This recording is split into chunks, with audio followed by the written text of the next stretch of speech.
Bonjour et bienvenue à notre vidéo qui présente notre réalisation et notre exécution du script qu'on a réalisé, qu'on a codé pour qu'il puisse exécuter la création d'une VM auprès d'Azure et en même temps le hardening de ce serveur qui est Windows 2019 en se basant sur les bonnes pratiques de CIS et en même temps faire des tests de scan sur si la machine elle a des ports qui sont ouverts ou pas.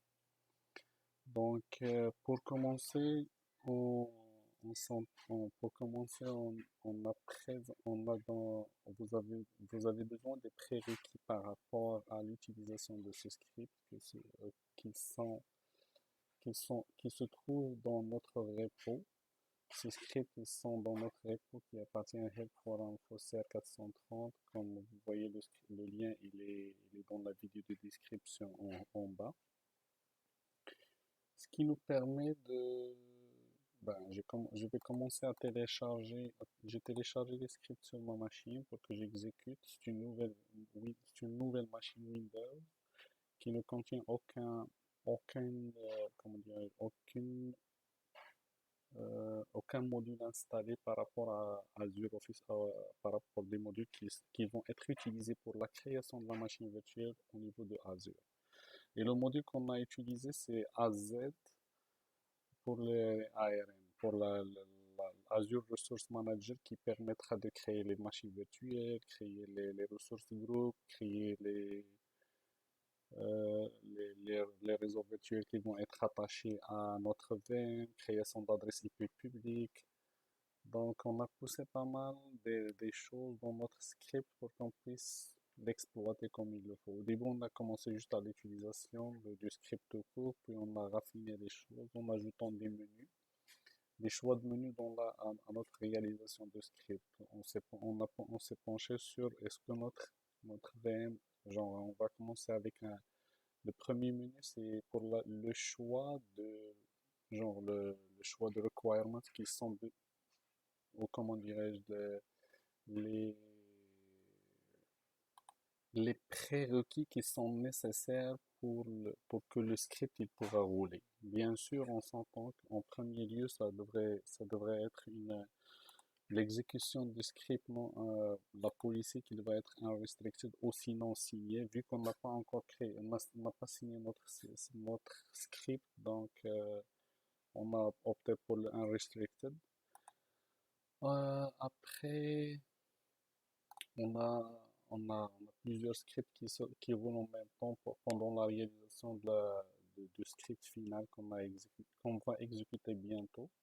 Ce script, il est dans on l'a mis dans notre racine script, mais vous pouvez le télécharger et l'exécuter n'importe où. Donc, on va procéder avec la création, le lancement du script en question. OK, on va exécuter cette fois-ci. Quand vous voyez le numéro 0, c'est la validation des prérequis qui sont nécessaires qui sont obligatoires pour l'exécution de notre script en question. Alors, pour procéder,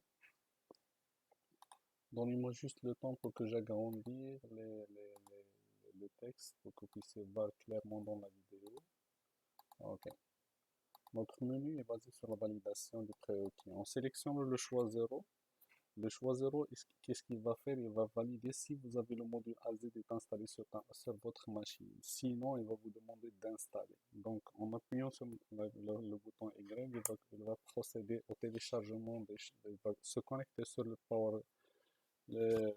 les repositories pour qu'il télécharge les modules AZ qui sont nécessaires pour pour le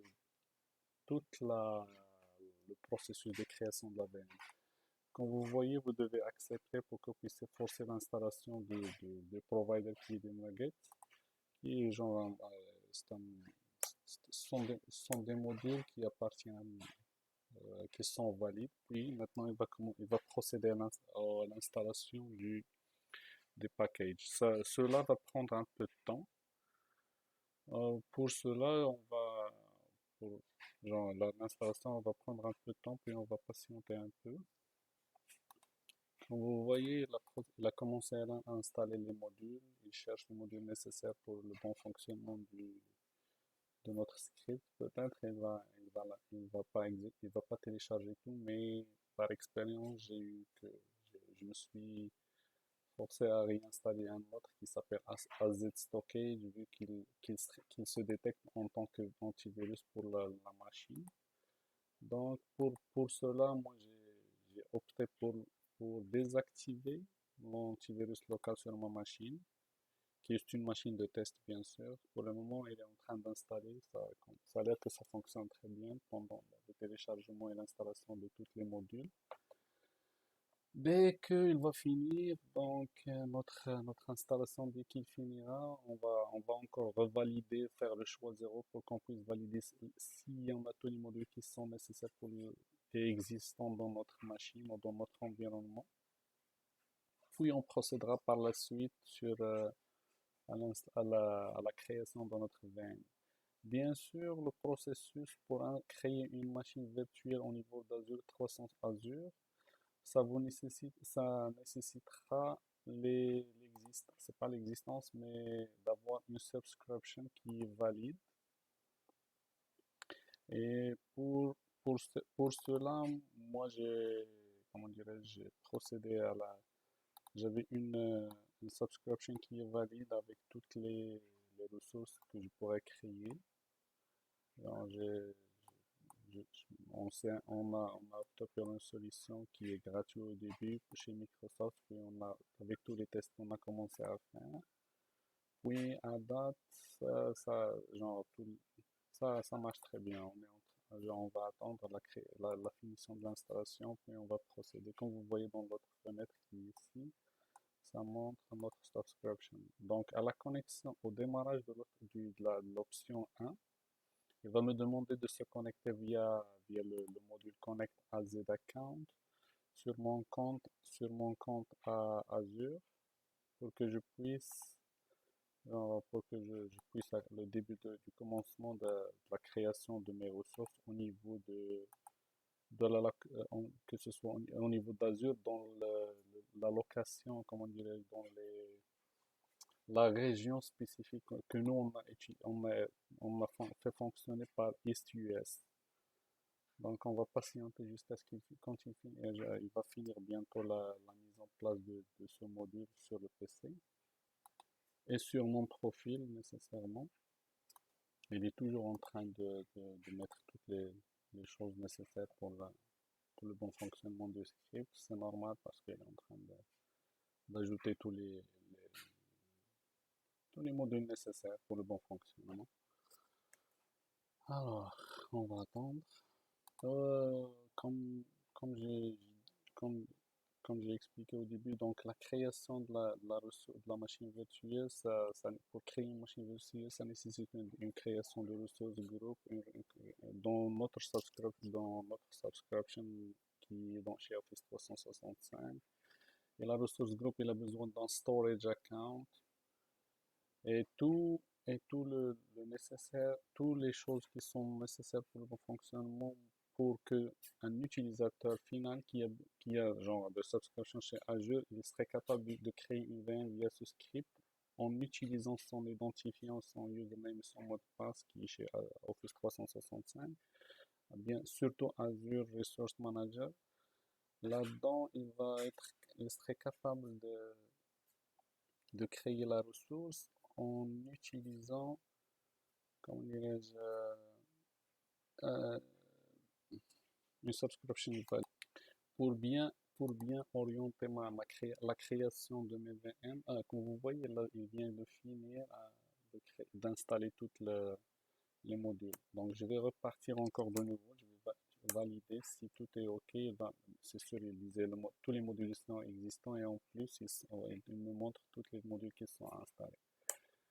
Alors, comme j'ai expliqué, genre pendant la création de la VM, toutes les ressources, toutes les variables, comment je l'ai déclaré, sont basées sur le nom de la ressource groupe en question. Alors maintenant, il vient de me prompter l'authentification. Je vais procéder à utiliser mon compte actif. Help for info on Microsoft.com. Mon mot de passe et mon double authentification, mon FTP que j'utilise pour s'identifier sur mon environnement. Maintenant, on voit qu'il s'est connecté, puis il me demande d'entrer la région où je vais mettre il va me demander, c'est une variable que je dois la rentrer moi-même, qui est, genre, si tu es au Canada, tu peux choisir les régions où tu veux être, tes ressources, ils devraient être créées. Moi, en ce moment, j'attends qu'il établisse la connexion comme il le faut, puis il va me demander. Parfait. Et maintenant, il me demande de créer les ressources du groupe. On va procéder par la création de C430 RG, ressources du groupe. Cette variable, ça va être... non, j'ai bel et bien raté l'information. Ok, je vais refaire. Parce que normalement, j'aurais dû entrer East. J'ai oublié ça. Ok. Création de la VM. Ok, il est toujours connecté. Parfait. Maintenant, je dois faire East US. Ok. Mon resource group, c'est 430 RG. Ce nom, il est bel et bien défini pour que c'est une variable qui va être utilisée pour toutes les ressources qui vont venir après le hostname aussi. Je vais dire prod. Genre ça, le nom de ma VM, le nom de hostname qui va être hébergé dans la VM, il va être CR430 prod. Donc maintenant, il procède à la création du groupe, de mes ressources groupe. Comme vous voyez, il a bel et bien créé au-dessous de ma subscription ID, dans le CR430, dans la région East US. Maintenant, je vais procéder à rentrer je dois rentrer un nom du stockage. Ça va être CR430 STG. Le nom, le identifiant de compte du stockage, il devrait être toujours en minuscule. Bien sûr, il y a une fonction dans PowerShell que tu peux faire to lower. Donc, même si je vais la rentrer majuscule, lui, il va la remettre en minuscule. Pour le moment, il est en train de créer le compte stockage au niveau de mon service Azure. Comme vous voyez ici, en ce moment, genre, il est en train de faire, il a procédé à la création de mon ressource group. Sous peu, il va afficher toutes les ressources ils vont être créées. Donc, pour le moment, le subnet, il est CR430 subnet. Pour le moment, genre, j'ai créé mon subnet et pour le moment, je l'ai laissé statique. C'est une variable statique, c'est moi que je l'ai rentrée, mais on pourra la faire aussi, comment dirais-je, avec le choix de l'utilisateur pour qu'il puisse la rentrer, puis on pourra la récupérer en tant qu'information, puis on pourra le pousser. La création de l'adresse IP publique, c'est la même chose. C'est une variable qui est basée sur le CR430 RG sur le ressource group plus une PIP, public IP.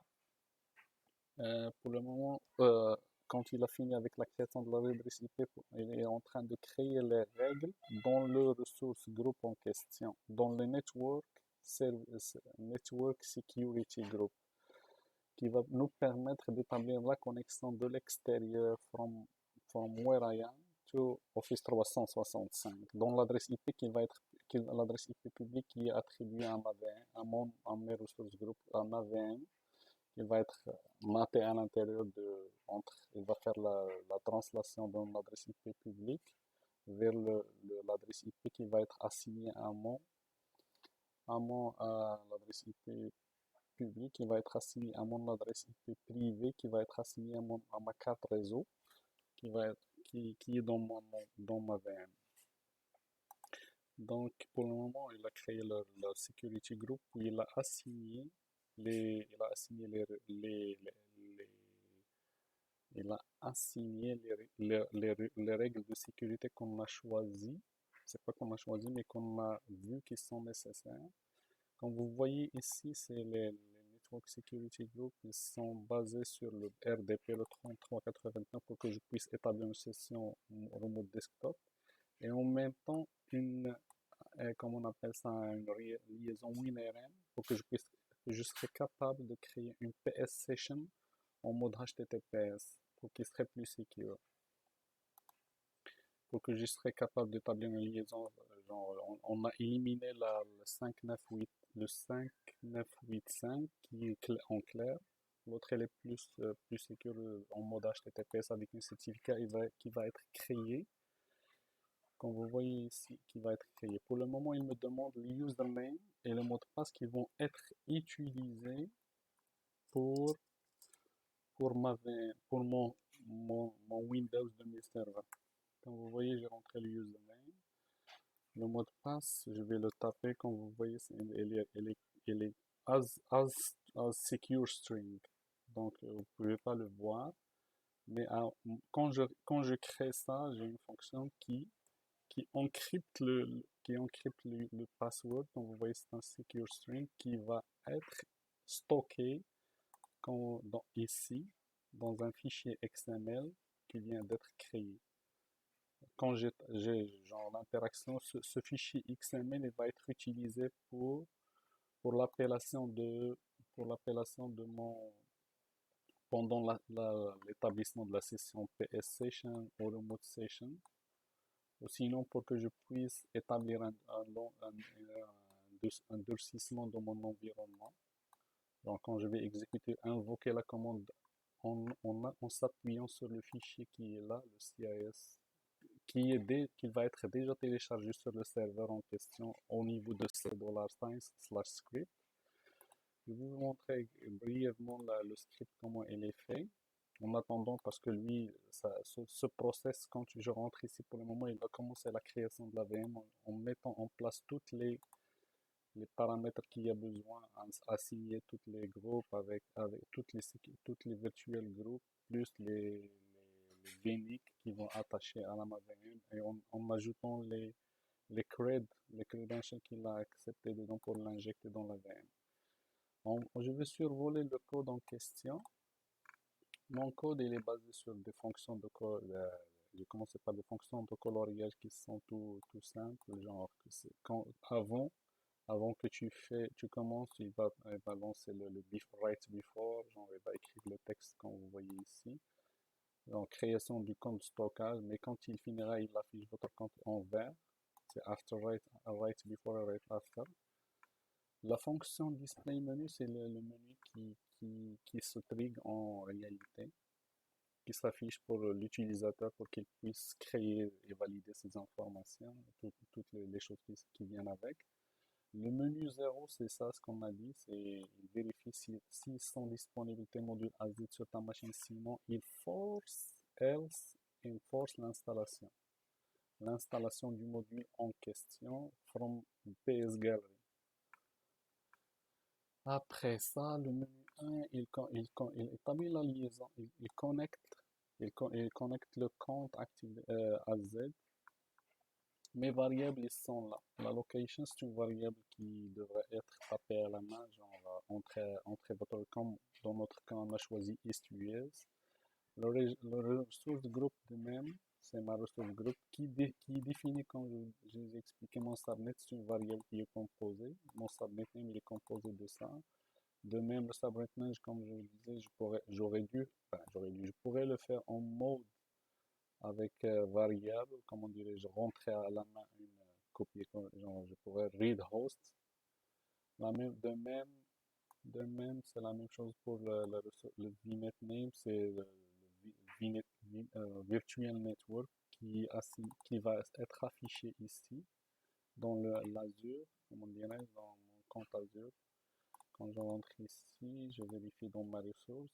C'est ça le CR430 qui est basé sur comme ça, si quelqu'un décide de créer une machine, il ne va pas se perdre entre ces ressources qu'il a créées. Sa VM, il est attaché avec le même nom qui vient après. Bien sûr, ici, on a le NSG, le Network Security Name, Group Name, donc tout ça, c'est le hostname, c'est la même chose, c'est le service. Il pourrait y être un service IaaS que tu vas dire, ok, tu déclares ton IaaS en tant que, tu vas dire, serveur web, service, et ton computer name qui est à l'intérieur va être par CR430 IaaS ou web ou ce que vous choisissez. Pour le moment, après ça, genre la VM size, c'est la taille de la VM avec l'image qu'on a choisi pour qu'il déploie, c'est le 2019 Data Center. Cette fonction, il fait juste récupérer tous mes listes mes comptes de storage account dans ma VM, puis je l'appelle en bas pendant la création pour qu'il affiche qu'est-ce que je voulais. Donc, ici, il crée la ressource groupe selon comment je l'ai fait. Genre, il m'imprime l'information ici. De même, pour le storage account, la même chose, il appelle la fonction pour qu'il imprime, il m'affiche où il a créé le storage. Ici, c'est la création de composants réseau qui sont, que ce soit le subnet, le virtual network, le public IP network, le security group, avec les security group rules, comme vous voyez ici, sont déclarés qui autorisent juste la description, elle est bien détaillée. Autoriser le bureau à distance en donnant une priorité à 101, l'autre c'est 103, comme vous voyez, il autorise le port 33, 84 et 5986.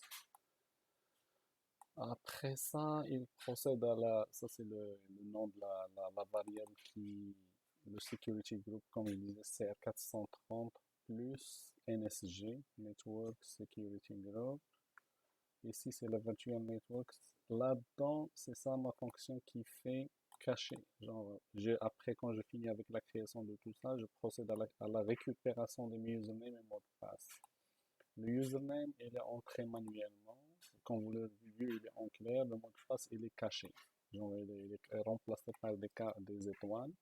Mais en même temps, je le récupère dans une variable pour que je puisse l'automatiser. Après, je disais, OK, tu vas prendre cette variable et tu l'exportes dans un fichier XML qui était, comme je vous ai montré, il était là pendant le processus de création, je l'ai exécuté. Et après, je déclare cette variable. Après ça, je procède à la nouvelle configuration de ma VM size. Genre ma VM qui va être ma VM size qui est comment dirais-je, standard, quelque chose ici. Standard BS1 V2. Alors ici, ma VM size, oui, je suis là. Après, je crée ma virtual machine avec le computer name qu'on a récupéré là-bas, plus le credential qu'on a poussé. On va créer le fichier XML en process. Là-dedans, il choisit l'image qui est Windows 2019 de Data Center, puis il processe, il crée les disques, il définit les disques avec de taille, un disque qui est normalement de la taille de 128 GB, puis il prend 6 GB pour le D, puis l'autre 102 à peu près. Donc il soustrait, puis il prend form image, après il crée la VM. La création de la VM, c'est une variable qui est basée sur le ressource group, plus la location, plus le nom de la virtual machine. Puis, si j'ai fait ça, c'est parce qu'il y avait une mise à jour qui était faite récemment par rapport à prendre juste un warning comme quoi ils ont changé leur process pour créer les choses. Le new VM, après, il m'écrit dans l'écran le nom de la VM qui est créée. Après, il te demande, ok, voilà, donc après, ah oui, c'est vrai, ici c'est l'ajout de l'extension du script qui s'appelle, genre, c'est une c'est un script, custom script execution que j'ai trigué via notre GitHub qu'on a mis en place, on a mis un fichier remote PSA. Genre, il le télécharge puis il l'exécute sur la machine. Qu'est-ce qu'il fait ce script en question? Je vais l'ouvrir que ce soit par GitHub ou par local. Genre, le GitHub, il cherche le hostname, la variable hostname, puis il start le service. S'il est désactivé, il va l'allumer. Puis il va créer un certificat SSL avec un timbre, parce que à la demande, il crée ça, puis genre, il le récupère dans une variable.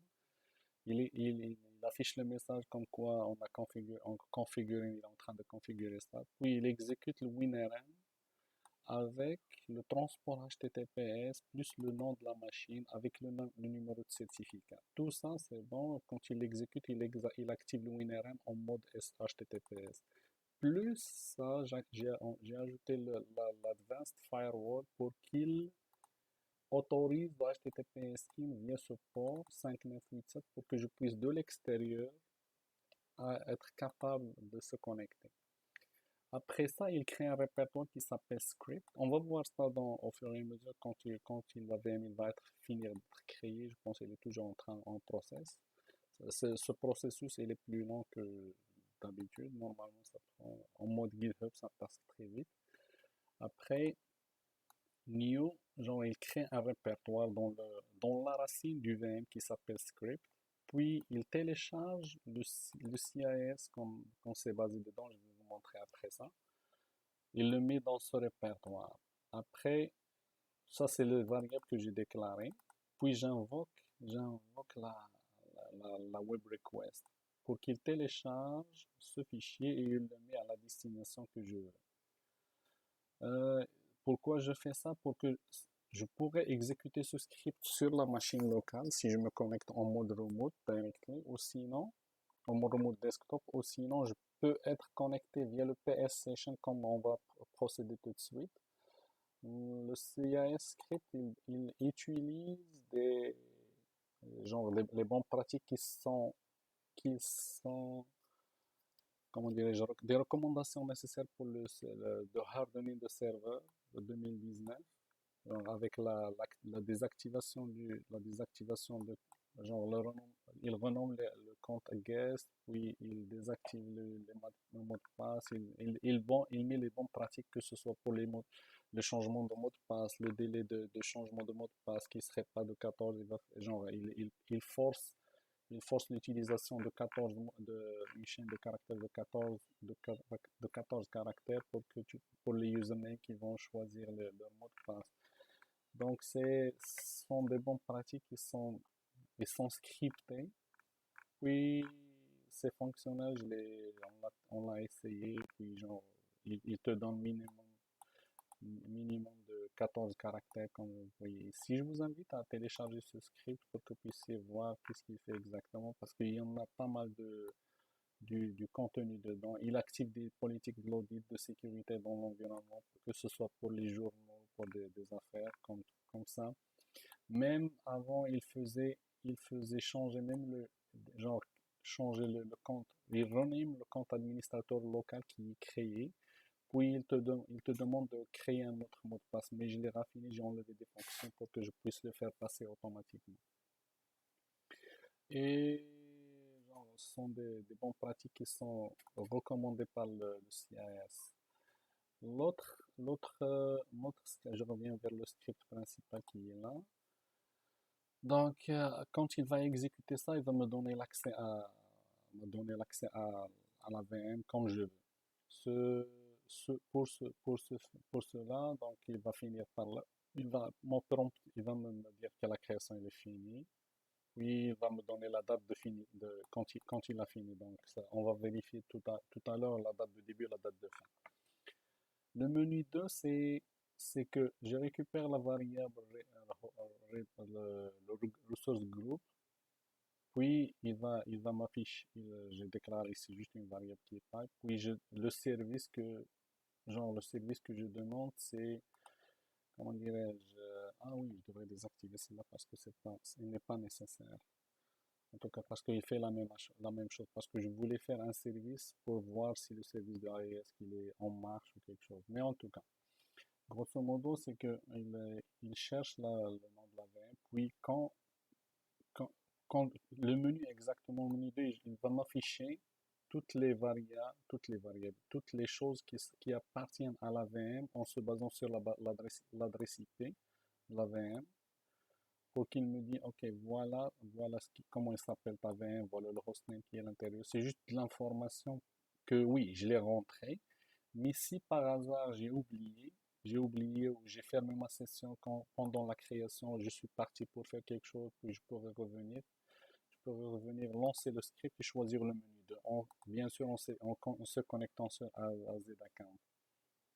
Sur votre tenant pour que vous puissiez voir. Comme vous voyez ici, il a procédé, il a créé la VM et en même temps, il est en train de créer, genre, il est en train d'exécuter le script en question, le fichier remote PS1 from le GitHub. Genre, il l'a téléchargé, puis il est en train de l'exécuter pour qu'il puisse me donner accès après. Donc là, ce menu, c'est juste pour avoir de l'information en se basant sur ma ressource groupe en question. Le menu 3, c'est pour établir une connexion PS Session en se basant sur l'adresse IP plus le ressource groupe. On peut laisser celle-là activée ou désactivée, mais c'est pas, ça ne va pas impacter. C'est juste que je l'ai testé pour que je puisse valider ça. Donc là, en se connectant sur la Z, en cherchant le ressource group, et lui, il va chercher l'adresse IP en question en utilisant les credentials qui sont dans le fichier XML généré pendant la création. Je serai capable, j'entre en mode session sur le serveur sur la VM en utilisant l'adresse IP publique sur le port 5986 avec les credentials en question, avec une connexion SSL. C'est sûr que ici j'ai skippé la- j'ai skippé ça parce que c'est un certificat qui est self-sign, donc il va me prompter qu'il n'est pas bel et bien correct. Donc c'est pour ça qu'on a skippé ça, la vérification. Le menu 4, c'est l'établissement d'une connexion RDP sur la VM. On va procéder tout à l'heure, comme vous voyez, c'est juste qu'il récupère l'information, puis il exécute la commande mstsc qui est une commande pour le remote desktop via l'argument qui est l'adresse IP, puis il va me demander de rentrer le username et le mot de passe et ça finit là. Le nmap scan. Le nmap scan, c'est une fonction qu'on vient juste de l'ajouter, comment dirais c'est un script. Il va start un process, il va ouvrir une autre fenêtre de PowerShell et lance un script là-dedans. Le script là-dedans, qu'est-ce qu'il fait? C'est que pour le moment, c'est un choix de scan dans les mêmes fonctions de coloriage. C'est un scan que ce soit pour le SN, pour comment dirais-je, un ping simple. C'est un ping scan, c'est le menu 0 qui va chercher toute l'information en se basant sur le nmap qui est installé sur ma machine. Et il va me générer un fichier XML avec le nom et l'adresse IP publique de la machine.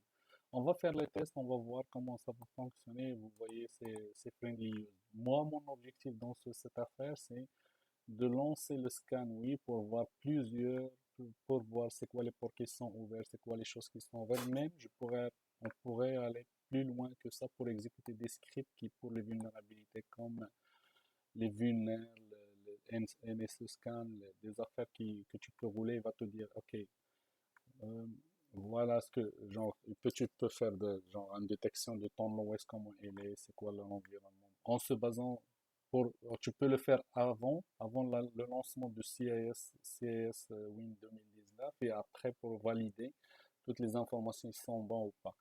Le premier scan, c'est un scan ping scan. Le deuxième, c'est un scan qui est plus approfondi, comme on dirait, c'est scan, euh, comment je l'ai appelé moi, c'est un map scan, map intense scan qui est basé sur Monte-Carlo, toutes les variables. Donc, pour l'utilisation de cette affaire, vous devez être capable ou vous comprendrez le Nmap, comment ça fonctionne. C'est sûr que moi, au début, j'ai commencé avec l'utilisation d'un scan. Genre, tu rentres les variables, genre les arguments qui viennent pour la variable. Mais à un moment donné, je disais, OK, je vais procéder pour ça, puis je laisse Après, j'ai commencé à procéder avec l'utilisation de... Ça, c'est pour scanner toutes les ports. Le menu 2, c'est le scan de toutes les ports, les TCP ports de 1 jusqu'à 64 avec un débugage aussi. Ça, grosso modo, le menu 3, il va venir bientôt, il est encore de développement, mais ça nous a donné l'appétit de continuer pousser plus loin les choix dans le menu. Ok, veuillez patienter, il est en train d'exécuter toujours le script. Euh, je vais revenir ici sur le choix. Le menu 6, c'est l'exécution. Quand je l'ai expliqué tout à l'heure, en se basant sur la connexion PS Script, il ouvre une session avec le mot de passe, avec l'adresse IP, puis il invoque la commande.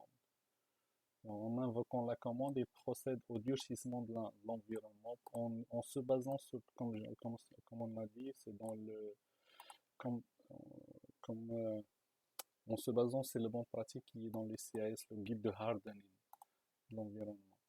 Donc, il va exécuter, il établit il établit la session, puis il exécute la commande. Il exécute le script qui est sur le C-script où il est ici. Donc, soit tu le fais de cette façon depuis ta machine, ou tu l'exécutes via la session remote desktop de la machine. Allez, on va, je vais, quand il finira l'exécution du script, je vais procéder sur chaque étape sur toutes les étapes, tous les choix qui sont disponibles pour vous montrer la preuve du concept où tout est fonctionnel et très bien, et bel et bien fonctionnel.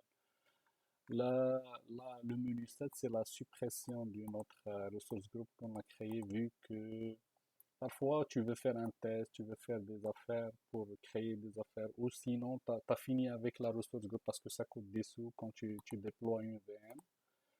Si bel et bien cette VM elle est juste pour le test, pour moi personnellement, je le teste pour que je puisse faire. On voit ici qu'il a créé la VM, mais le script il est toujours en train de penser en arrière. Ah oui, il a fini, mais c'est juste qu'il est en train d'exécuter la personnalisation, le script remote script, genre celui qui télécharge toutes les choses et la mise en place comment dire, la mise en place des règles qui autorisent le 5.9.8.6 et l'ouverture du port au niveau de firewall local de Windows 2019 Data Center. Là où j'étais, non, excusez-moi, là où j'étais ici. Donc, dès qu'on finira, dès que je passerai étape par, genre sur chaque menu, après je vais déliter la VM et ça marche très bien. Le menu 8, c'est pour quitter. En espérant que il va bientôt finir, on va procéder aussi à la création, au survol de toutes les options nécessaires, toutes les options qui sont offertes dans le menu interactif qu'on a choisi pour, euh, pour, pour ce devoir. Comme vous voyez ici dans le portail Office 300 Azure, ça c'est les règles qui sont créées. Ok, ça c'est ma VM, elle est ici, avec l'adresse IP publique.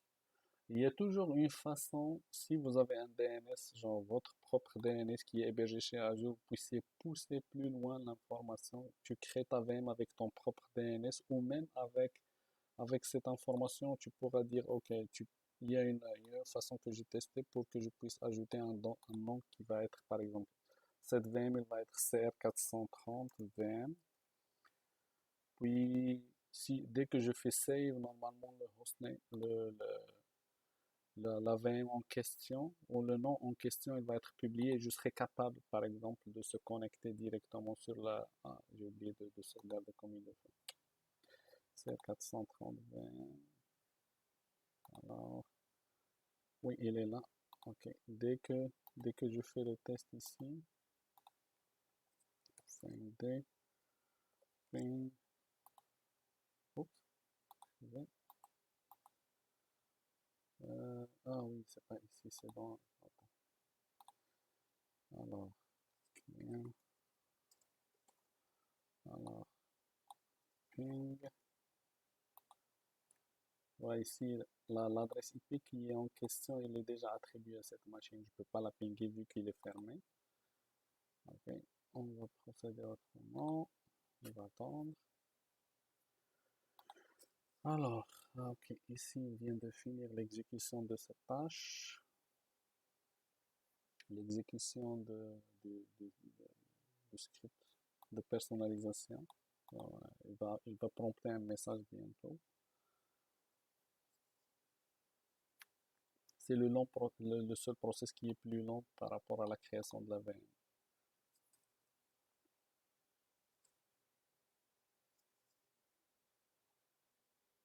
Vous voyez ici la personnalisation de la VM est complétée avec succès. On attend, il est en train de patienter pour Voilà, parfait. Maintenant, normalement, il prompt par rapport à ça, mais j'ai fait entrer. Maintenant, je procéderai à l'affichage au menu 2. Le menu 2, c'est quoi, ok, menu 2, CR 430 RG.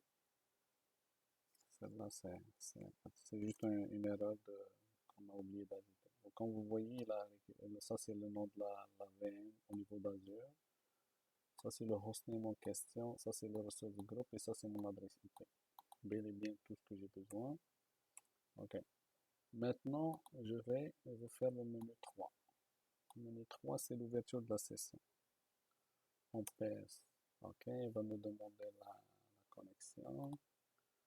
Ok, je demande CR430RG. Ok, l'adresse IP publique, elle est là. Il est en train d'établir. Veuillez patienter. Normalement, la session elle va s'ouvrir. Si on voit ici, ls. Ok, vous voyez, je suis connecté sur la VM. Sur l'adresse IP, tout ça. Donc, je pourrais aller voir directement sur la racine que lui, il a téléchargé. ls. Tu vois ici, ça c'est le script qui vient de télécharger. L'heure, il n'est pas bon parce qu'on était en mode US, tout ça. Donc, il a bel et bien il a bel et bien entré dans la VM. Je pourrais exécuter la même chose d'ici, mais je vais vous montrer une chose qui est, qui est intéressante. Le script de personnalisation qu'on a téléchargé, il est là. Alors, CD, download, il est là, CD 0. Notre script remote, il est là. On va se connecter, juste vous montrer pour là où je suis en ce moment. Mais on va quitter la session ici. Alors, par ici, on va exécuter, je vais exécuter, excusez-moi, je vais exécuter le script. Je vais lancer la session, je vais lancer la session RDP. Je vais lancer la session RDP, il me demande la ressource groupe que je veux, c'est R430RG. Alors, donc, il a demandé le username mot de passe que j'ai, c'est 430 admin, et mon mot de passe que j'ai défini tout à l'heure. Ok. Ah, j'ai mal tapé le mot de passe. Parfait. Ça, c'est le bon hostname. Comme vous voyez, c'est le bon hostname qui est généré. Je fais OK. Je vous ai montré par le PS Session que je suis bel et bien sur la racine. On va naviguer dans la même approche via l'Explorer de Windows 2019. Et vous voyez que c'est bel et bien, que je suis bel et bien sur la machine. Pour prouver que j'étais capable d'établir une connexion en mode PS et en même temps en mode remote desktop. Et vous pouvez faire preuve aussi de tester le script en question, qui est disponible sur notre repo. Ça, c'est la première session, la première connexion dans mon remote desktop sur ma VM qui vient d'être créée. On va faire ça. On n'a pas besoin de PC. Comme vous voyez le script, le PS execution, tu peux trigger pas mal de choses. Comme nous, moi, j'ai fait l'ouverture des serveurs en question, l'ouverture des scripts en question, l'ouverture des ports par rapport au firewall local de la VM. Comme vous voyez ici, le script en question, il est là. Je vais l'éditer juste pour vous montrer de quoi s'agit-il. Voilà, c'est le même contenu qui est dans mon repo. Le même contenu dans mon repo qui est là. Je vais vous montrer mon repo qui était là. On va minimiser ça. Mon repo qui est là, il contient toute l'information. Ok, je reviens ici. Ça, c'est le remote. C'est les mêmes informations qui contiennent le repo. Ça, c'est une chose. C'est pendant l'ouverture de session, il télécharge ce script ici, puis il l'exécute. Mais en l'exécutant, comme je l'ai expliqué tout à l'heure, il crée un répertoire qui s'appelle script. Et après, il télécharge ce script via le repo qui est comment on appelle ça, via le GitHub qu'on a dédié pour ça. Genre, Tout ça, on pourra l'exécuter comme j'ai expliqué, je pourrais exécuter le PowerShell, celui-là, via le remote desktop, mais moi, je voulais le faire passer par le choix de menu que j'ai dans mon environnement. Ok, maintenant on a établi la liaison qui est reliée en RDP, puis on a testé ce menu. Donc, je peux tester encore ces trois.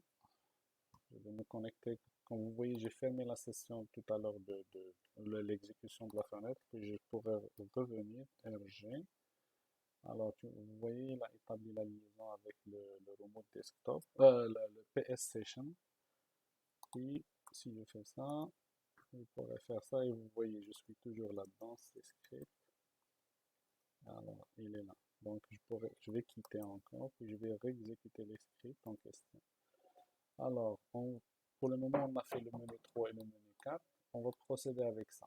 Le script 5, Nmap, il va ouvrir une liaison, voilà. Il va ouvrir une nouvelle fenêtre. Il est où? Il est parti quelque part. Ah, il est là, parfait. Et comme vous voyez ici, le scan, il me demande c'est quoi la ressource que j'ai besoin. C'est 430 RG. Je fais ça. Normalement, il est supposé générer un truc ici. Vu que j'ai choisi. Donc, comme vous voyez ici, il a généré le ping scan de ce fichier. Il vient juste d'être créé, comme vous voyez dans le choix de menu. Il fait juste un simple scan, un ping scan, qui va donner, qui n'est pas ouvert vu que mon Office 365 il bloque le scan, le ping. Ok. Je reviens ici, je fais la même chose, un intense scan, CR 430 RG. Et il va procéder de la même façon, la même affaire, il ne serait pas capable de lancer aucune chose, mais en réalité, j'étais capable de le faire en mode local. Le 2, la même chose, CR 430 RG. En réalité, il exécute le Nmap via le chemin, il scanne tous les ports nécessaires sur l'adresse IP. Donc, il est bel et bien, il est en train de partir toutes les choses. Et chaque exécution, et chaque chose, genre l'intense scan, il fait l'intense scan de port. Et lui aussi, il affiche un fichier, il fait le fichier de sortie en mode XML.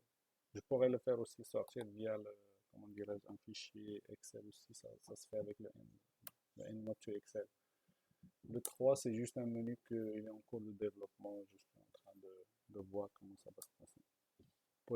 Pour pusher comment on appelle ça, pour exécuter les scripts de vulnère de choses, de vulnère et autres informations. Pour le moment, je procède au menu 6 pour le guide de durcissement.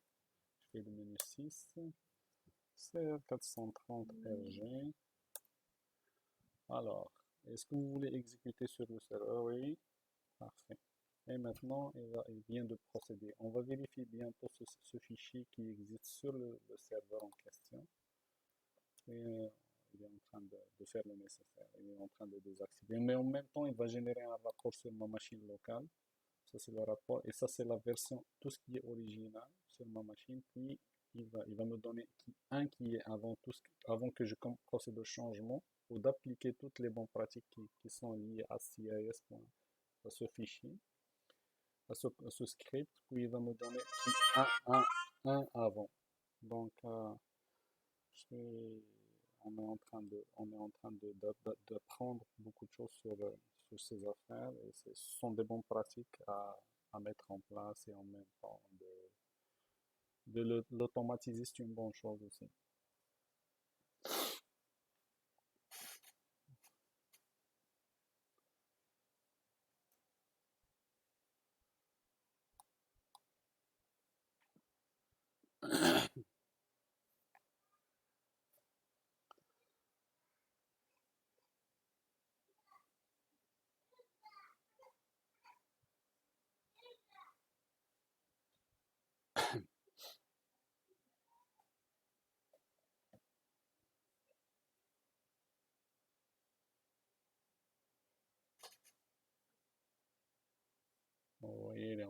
appliquer toutes les bonnes pratiques qui sont nécessaires. Tel, genre, le shutdown de la VM, il est autorisé juste au groupe administrateur. C'est pas tout le monde qui peut le démarrer. Genre, il va désactiver pas mal des informations qui sont nécessaires. Même il va désactiver le guest, l'invité, le compte invité. Il va renommer le compte administrateur. Mais moi, j'ai désactivé vu que c'est mon compte que j'utilise, genre le CR430 admin. Comme je pense que j'ai mentionné tout à l'heure, le fichier source, comme lui il demande, il procède toujours au début pour la création d'un nouveau compte, plus un mot de passe que tu rentres. Puis lui, il va désactiver ton compte administrateur comme le CR430 admin. Il va le désactiver, puis il va recréer un nouveau que toi tu lui donnes avec un nouveau mot de passe. Et ça finit là. Donc ça, c'est comme une double validation. Mais quand même, la vidéo, elle commence à être un peu, genre le process, il est un peu long, mais quand même, c'est mieux de hardener votre environnement, votre système, votre VM, ou ta VM que tu l'as mis en ligne. Elle est exposée directement sur le RDP, sur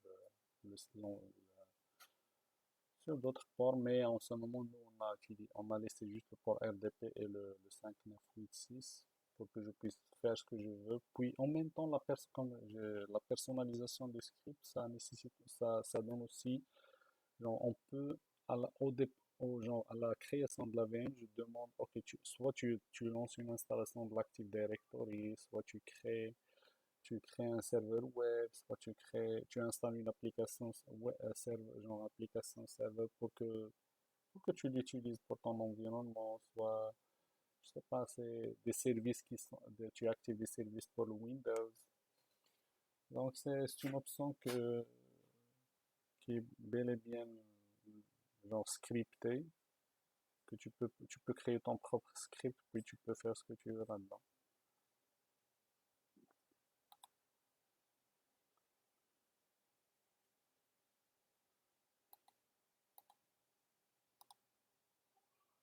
Ah, ok. Comme vous voyez ici, il a fini. Vous voyez le rapport. Dans le rapport, vous voyez toutes les choses qu'il a changées, toutes les choses qu'il a modifiées, toutes les clés de registre, toutes les informations qu'il a poussées.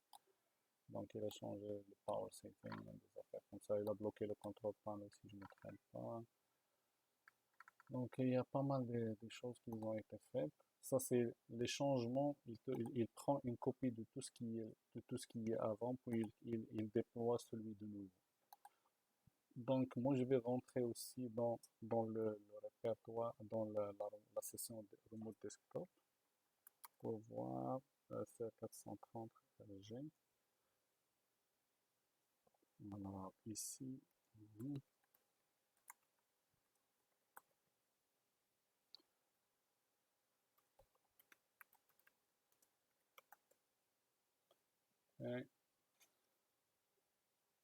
et vous voyez ici, je vais rentrer là-dedans. C'est le point Windows, Security, Logs. Ce fichier aussi, c'est là-dedans que lui, il a fait. C'est celui-là qu'on a cherché tout à l'heure. La modification a vu qu'il s'est trigué avec le script. C'est là-dedans qu'il nous a mentionné. Voilà ce qu'on a fait. Ok, maintenant, je vais fermer ça. Sign out. Ok. Et après, je fais entrer. Je fais set. Ok. Maintenant, je procède à la suppression de ma ressource groupe que j'ai créé RG. Entrée. Ok. Et il a procédé maintenant. Bientôt, il va afficher. On a même, on a même dans le cadre de ce cours, on a testé le VM, de pousser la création de VM via le GitHub. Et ça marche très bien. Mais c'est juste que dans le but de notre cours, genre on travaille on a besoin de procéder avec le PowerShell. Donc, mon repo, il est toujours là mon repo par rapport à GitHub. GitHub, il est là. Il fait le GitHub en question, il fait le workflow. Ah, excusez-moi encore. On va laisser ça ouvert. Oui, j'ouvre cette fenêtre. Enfin, ici. Ok, ici. Ok, le workflow, le Azure Deploy. Normalement, il fait la même chose. Le déploie, pour le moment, je l'ai mis en mode privé. Je l'ai désactivé. Mais, euh, oui, ici, c'est 430. Le vieux code ici. Normalement, lui, il pousse. Ça, c'est le workflow. Il se base sur des affaires, toutes comment dirais-je, il exécute ce script qui est sur la racine ns, plus aussi le GitHub, ici le workflow.